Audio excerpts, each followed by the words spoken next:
Welcome to another episode of Boom and Bust. I'm your host, Tony Clement. I'm here at the News Forum where all voices matter.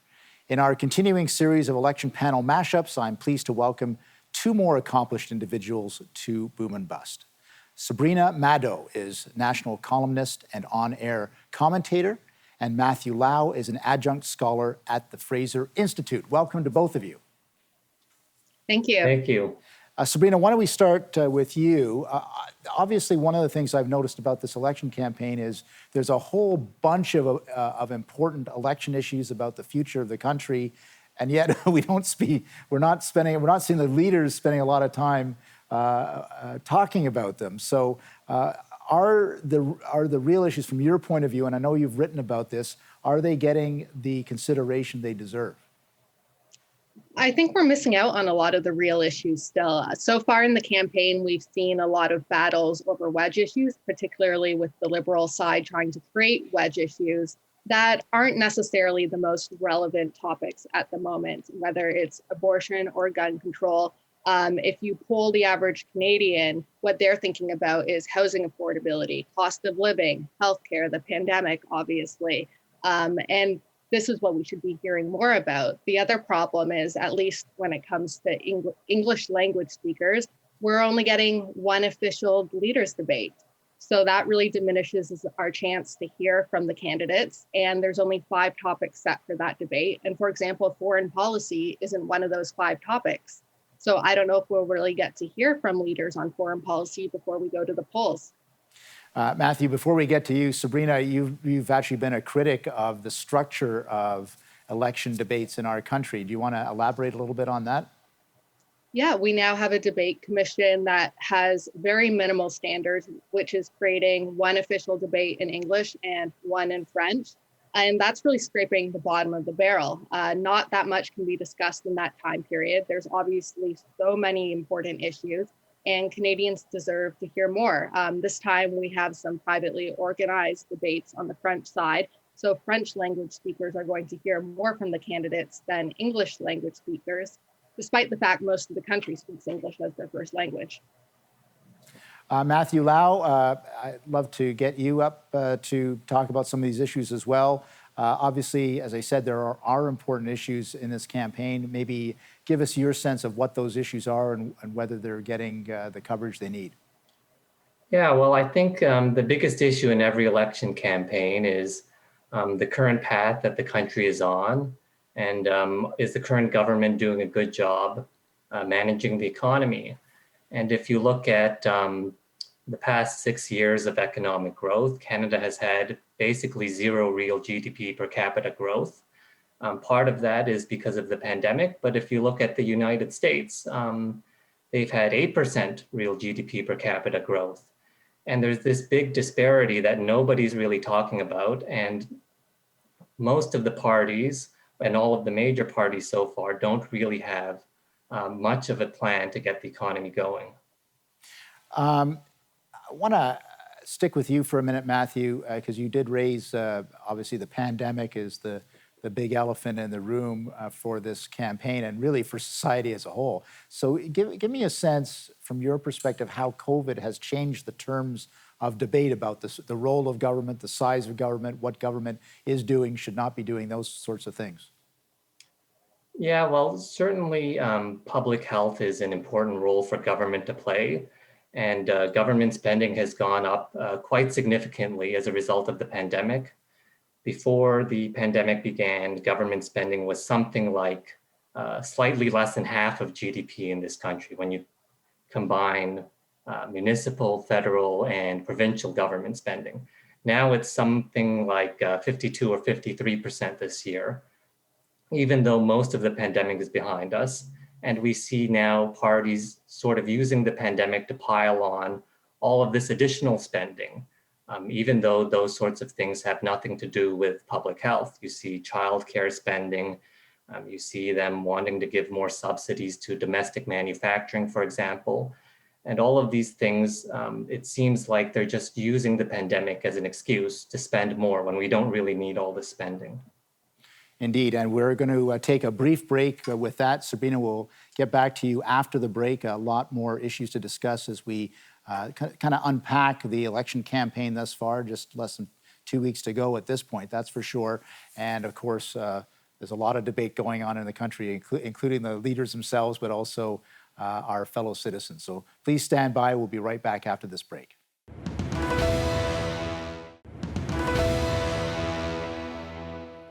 Welcome back to Boom and Bust. I'm your host, Tony Clement, here at the News Forum, here with Sabrina Maddeaux. She is a national columnist and commentator, and also Matthew Lau. He is an adjunct scholar at the Fraser Institute. Welcome to both of you. Sabrina, maybe ask you this question first. Again, I'm sort of focusing a little bit on the pocketbook issues. I really thought that those issues, COVID recovery, would really be kind of the nature of the debate. You know, where is our future society is going? How much of it is sustainable? And as you mentioned, we seem to have gone into these rabbit holes of abortion and gun lobby, et cetera. Do you see? And I know we're taping before the debates, but I'm gonna ask you to be predictive. Do you see these national debates as a way to get back to some of these more substantive issues? I really hope they are. The number one issue cited by young voters in particular is cost of living, and we need to hear more on that. And affordability is one of the main topics that will be discussed at the English leaders debate, so they can't really avoid it.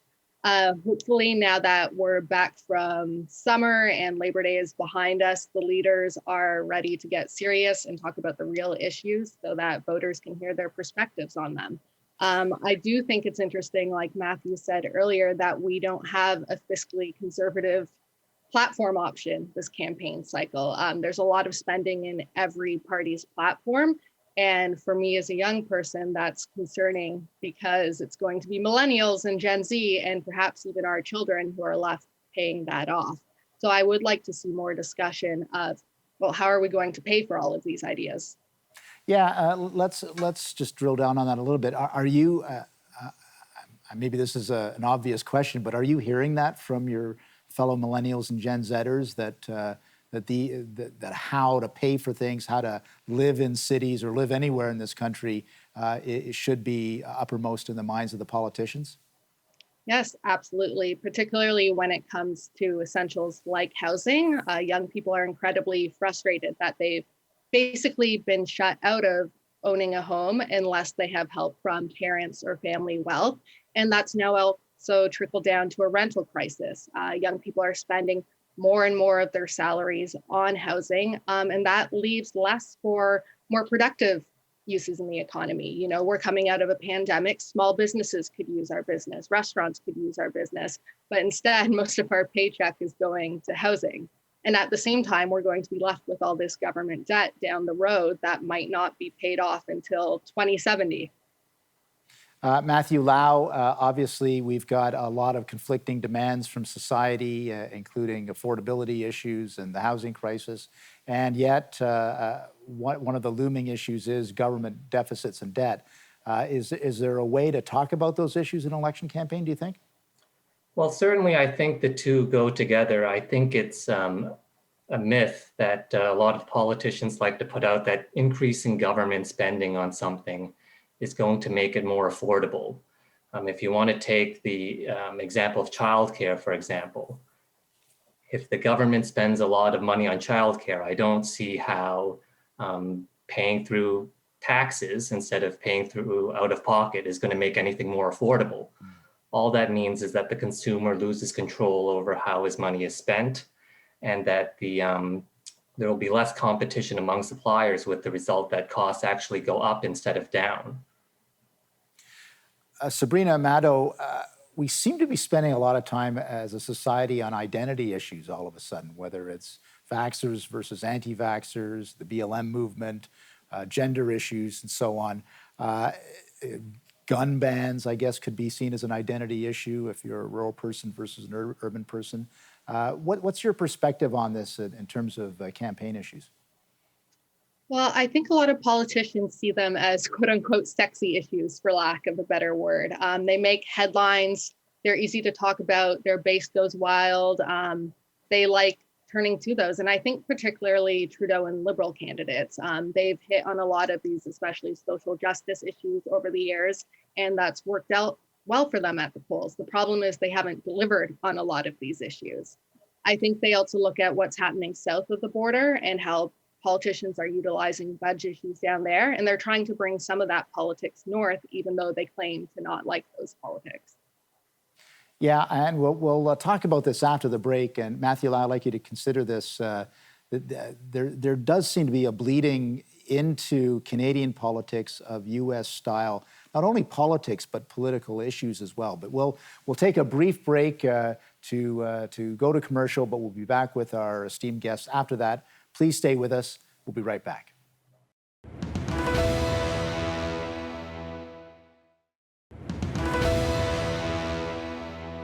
And we're back here at Boom and Bust. I'm your host, Tony Clement, here with Sabrina Maddeaux and Matthew Lau, talking about election issues. Matthew, I gave you a little bit of a teaser there before we went to break about how U.S. issues, U.S.-style politics is one thing, but let's focus on U.S.-style issues, seem to be the mainstay of the election debate here. Have you noticed that, and what are the implications? Well, I think a lot of these issues, and you mentioned, for example, Black Lives Matter, which has sort of become an issue in Canada as well.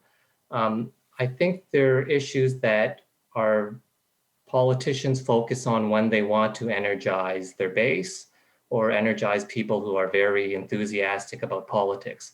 I don't think the average person is really too concerned about most of these sorts of issues. They're really more concerned about the cost of living, how's the economy doing, how stable is their job, and are they going to be able to get good health care, and those sorts of issues, not really those other collateral issues that really come from the United States.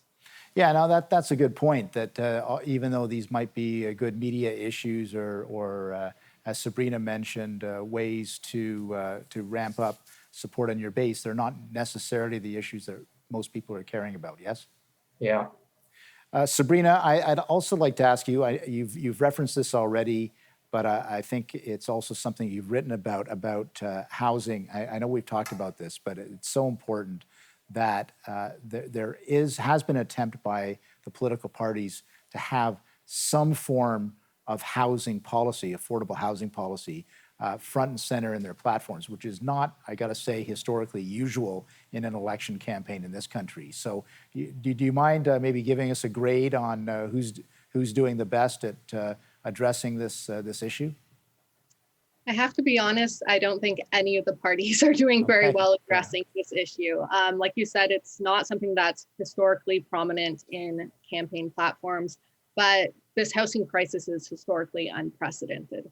And the problem is we do need to see things like more supply. We do need to address foreign speculators, but we need to stop stimulating demand. And all three of the major parties' platforms have parts that stimulate demand, whether it's making access and mortgages easier, whether it's expanding first-time home buyers programs. All these things are allow first-time home buyers, and particularly young ones, to take on more debt that they're going to be stuck with longer, and it's going to continue to propel housing prices up. I mean, the essential issue is that in order for housing to become affordable, some people are going to have to lose some equity. And no politician wants to oversee that, let alone be held responsible for it. So we're kind of stuck in this weird space where they want to say the right things to young people who are frustrated, but their willingness to actually do something about the housing crisis seems rather limited. Mm-hmm. Matthew Lau, what's your take on this?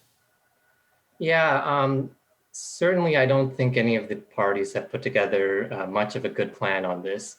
To be honest, I think the housing issue is really more of a municipal issue. It's really a supply issue.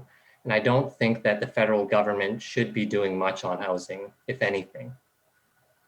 Yeah, we've had a guest on my program in the past that looks to local council resistance to policies that would aid in the creation of more affordable housing. That it gets down to the granular level, but that's kind of where the issue is. Is that how you see it, Matthew? Yeah, it's really an issue of the municipal governments constraining supply. And I think if we have the federal government starting to meddle in the housing market, that could cause some troubles. Okay, here's a big question for you, Sabrina. I'll throw this one at you. We got a minute left before the break. I might have to sort of chop your answer in half and go after the break too. But is economic freedom possible after the COVID extraordinary powers that have been given to governments these last 18 months? We seem to be moving away from economic freedom rather than towards it. I think it is possible, but voters have to decide it's a priority and demand it from their politicians and leaders. And I don't think we're at that point right now. I think a lot of Canadians are, and understandably so, still nervous and still willing to make compromises when it comes to all types of freedoms. But this can't go on forever. And we do have to hold our governments to account when it comes to how they limit our freedoms and what we allow from them. We're going to continue this discussion. Matthew, I'll turn to you after the break, but we do have to take one more break for commercials, but we'll be back after that. Please stay with us, and we'll be back.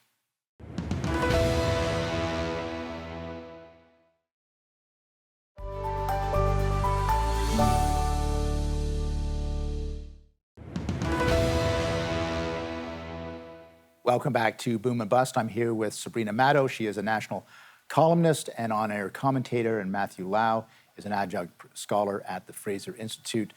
Matthew, give you the same question. Economic freedom, something that a lot of us care about. We've gone in the other direction, as Sabrina says, for understandable reasons during a international pandemic. Can we move it a little bit back to the center on this, or is that a forlorn hope? Well, I think certainly it might take some time, but in the long run, you have to move back towards more economic freedom for the simple reason that the current path is not sustainable. The federal government, for example, has a net debt of over $1.3 trillion by the end of this fiscal year, and we can't just keep piling on the spending. If you look at combined federal and provincial net debt, at the end of this year, it's going to be a bit over 90% of GDP, according to most forecasts, which is almost as high as it was in 1995 when Canada really did have a debt crisis and governments were forced to pull back just because they had no choice.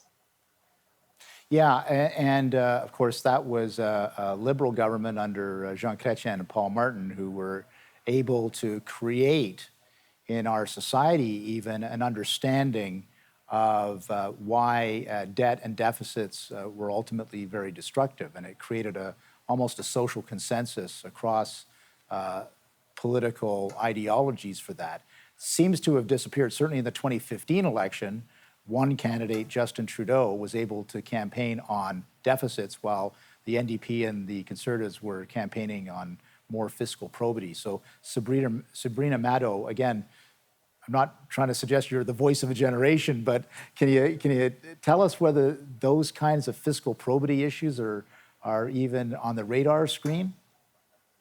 I think they definitely are. Now that, in the 2015 election, a lot of millennials were still in university. They might have been voting for the first time.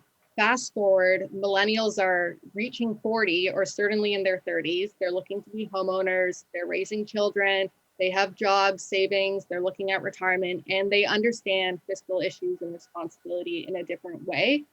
They have real adult priorities because they are real adults. And I don't think that the just spending to excess is going to fly anymore for young voters. Do you get a sense, just turning to environmental issues, we've got a couple of minutes left. Sabrina, start with you.